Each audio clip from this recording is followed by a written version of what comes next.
नमस्कार, आप सभी का स्वागत है इंग्लिश गुलदस्ता में। यहाँ मिलते हैं अंग्रेजी ज्ञान के रंग बिरंगे फूल। दोस्तों, जब हमें कम शब्दों में अधिक बात कहनी हो, यानी गागर में सागर भरना हो, तो हम क्या करते हैं? हम करते हैं मुहावरों का इस्तेमाल। जैसे गागर में सागर भरना भी एक मुहावरा है। मुहावरे हमारे बात कहने के ढंग में चार चांद लगा देते हैं। अब देखिए, चार चांद लगाना भी एक मुहावरा हो गया। तो आपके इंग्लिश नॉलेज में चार चांद लगाने के लिए आज हम लाए हैं हिंदी के 10 मुहावरे और बताएंगे कि इन मुहावरों को इंग्लिश में किस तरह कहा जा सकता है। तो प्लीज़ वीडियो को अंत तक देखिए और पसंद आए तो लाइक करें, चैनल को सब्सक्राइब ज़रूर करें। आइए करते हैं शुरुआत। पहला मुहावरा है आग में घी डालना। आग में घी डालना, इंग्लिश में इसे कहते हैं add fuel to the fire. Add fuel to the fire. विकल्प के रूप में हिंदी में आग में घी डालना के अलावा जले पर नमक छिड़कना और इंग्लिश में add fuel to the flame या एड इंसल्ट टू इंजरी का उपयोग भी किया जाता है। तो हमारा जो मुहावरा है आग में घी डालना, इसके लिए बेसिकली हम यूज़ करते हैं add fuel to the fire. मुहावरे का हिंदी और इंग्लिश दोनों में वाक्य में प्रयोग देखिए। मेरे देर से आने के कारण पिताजी नाराज थे। उस पर मेरे कमज़ोर बहानों ने आग में घी डालने का काम किया। My father was angry because I was late. My lame excuses added fuel to the fire. दूसरा मुहावरा है ख्याली पुलाव पकाना। ख्याली पुलाव पकाना, जब कोई काल्पनिक या असंभव बातें करता है या उनके बारे में सोचता है, तब हम इस मुहावरे का उपयोग करते हैं। इंग्लिश में इसे कहते हैं to build castle in the air. To build castle in the air. Hindi में ख्याली पुलाव पकाने वाले मुहावरे के ही अर्थ में मन के लड्डू खाना मुहावरे का यूज़ भी किया जाता है। हम कह सकते हैं ख्याली पुलाव पकाना या मन के लड्डू खाना। दोनों के लिए ही इंग्लिश में मुहावरा होता है to build castle in the air. Hindi और इंग्लिश में उदाहरण वाक्य हैं। दुबई में बंगला खरीदने की उसकी योजना ख्याली पुलाव पकाने जैसा है। His plan to buy a bungalow in Dubai is like building castle in the air. Next मुहावरा है भैंस के आगे बीन बजाना। भैंस के आगे बीन बजाना, इसका अर्थ होता है किसी ऐसे व्यक्ति को कोई बात समझाने की कोशिश करना जिसमें उस बात को समझने की योग्यता नहीं हो। यानी मूर्ख व्यक्ति को कोई बात समझाने की कोशिश करने को हिंदी में कहते हैं भैंस के आगे बीन बजाना और इंग्लिश में इसे कहते हैं to cast pearl before the swine. To cast pearl before the swine, इसका शाब्दिक अर्थ है सुअर के सामने मोती डालना।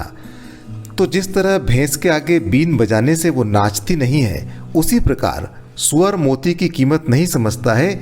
इसलिए हिंदी और इंग्लिश दोनों मुहावरों का अर्थ हुआ किसी मूर्ख या अयोग्य व्यक्ति को कोई बात समझाने की कोशिश करना। और अब देखिए इनका वाक्य में प्रयोग। उससे साहित्य और संगीत की बात मत करो, तुम भैंस के आगे बीन बजा रहे हो। Do not talk with him about literature and music. You are casting pearl before the swine. और अगला मुहावरा है दूर के ढोल सुहावने लगते हैं।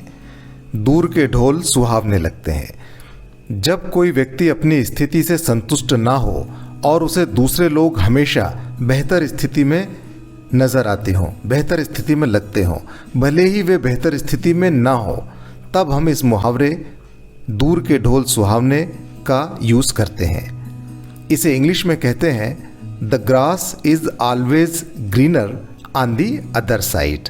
The grass is always greener on the other side.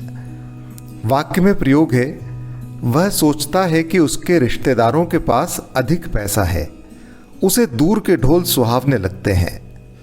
He thinks his relatives have more money. The grass is always greener on the other side for him. Next है जिसकी लाठी उसकी भैंस। जिसकी लाठी उसकी भैंस। इस मुहावरे का अर्थ है कि जो ताकतवर है या प्रभावशाली है उनके किसी काम को गलत नहीं ठहराया जाता, भले ही वे कोई गलत या अन्यायपूर्ण कार्य करें। इंग्लिश में इसे कहते हैं माइट इज राइट। माइट का मतलब ताकत और राइट का अर्थ है सही, यानी ताकतवर को सही माना जाता है, या जिसकी लाठी उसकी भैंस। और इंग्लिश में इसे कहते हैं माइट इज राइट। वाक्य में प्रयोग है, उसकी कोई गलती ना होते हुए भी अध्यापक ने उसे दंड दिया। इसे कहते हैं जिसकी लाठी उसकी भैंस। The teacher punished him without any of his fault. It is said might is right. अगला मुहावरा है एड़ी चोटी का जोर लगाना। एड़ी चोटी का जोर लगाना, इसका अर्थ होता है किसी लक्ष्य को प्राप्त करने के लिए या किसी उद्देश्य को हासिल करने के लिए या कुछ पाने के लिए हर संभव कोशिश करना। हर संभव कोशिश करने को कहते हैं एड़ी चोटी का जोर लगाना। हिंदी में हम इस बात को कहने के लिए और भी कई मुहावरों का यूज करते हैं, जैसे खून पसीना एक करना, जमीन आसमान एक करना, आकाश पाताल एक करना, या कोई कसर नहीं छोड़ना। इन सभी हिंदी मुहावरों के लिए सबसे अधिक प्रचलित इंग्लिश मुहावरा है to leave no stone unturned. To leave no stone unturned. इसके अलावा यही बात कहने के लिए इंग्लिश में एक और प्रोवर्ब है, to move heaven and earth. To move heaven and earth. और आइए अब देख लेते हैं हिंदी और इंग्लिश दोनों के मुहावरों के साथ एक एक वाक्य। इस व्यापार में सफलता पाने के लिए मैं एड़ी चोटी का जोर लगा दूंगा। I will leave no stone unturned to achieve success in this business. I will leave no stone unturned to achieve success in this business. 7वां मुहावरा है झगड़े की जड़ या फसाद की जड़। इसे इंग्लिश में कहते हैं बोन ऑफ कंटेंशन। झगड़े की जड़ को इंग्लिश में कहते हैं बोन ऑफ कंटेंशन। बोन कहते हैं हड्डी को और कंटेंशन का अर्थ होता है विवाद, कलह या झगड़ा। जैसा हम जानते हैं कि कुछ जानवर किसी हड्डी पर अधिकार के लिए, मतलब उसे खाने के लिए आपस में झगड़ा करते हैं। इसी से ये मुहावरा बना है और इसके आधार पर झगड़े के किसी भी कारण को बोन ऑफ कंटेंशन कहा जाता है। जानवर झगड़ा करते हैं हड्डी के कारण, लेकिन झगड़े के किसी भी कारण को बोन ऑफ कंटेंशन कहा जाता है, जिसे हिंदी में हम झगड़े की जड़ या फसाद की जड़ कहते हैं। हिंदी और अंग्रेजी मुहावरे का हम सेंटेंस में यूज करेंगे। संपत्ति का बंटवारा दोनों भाइयों के बीच झगड़े की जड़ है। संपत्ति का बंटवारा दोनों भाइयों के बीच झगड़े की जड़ है। Division of the property is the bone of contention between both the brothers. Next मुहावरा है आगे कुआं पीछे खाई। आगे कुआं पीछे खाई। जब हमारे सामने किसी काम के 2 ऑप्शन या विकल्प हों और दोनों हमें नापसंद हों, या दोनों ऑप्शन में से किसी एक का चुनाव करना कठिन हो, तब इस मुहावरे का यूज किया जाता है।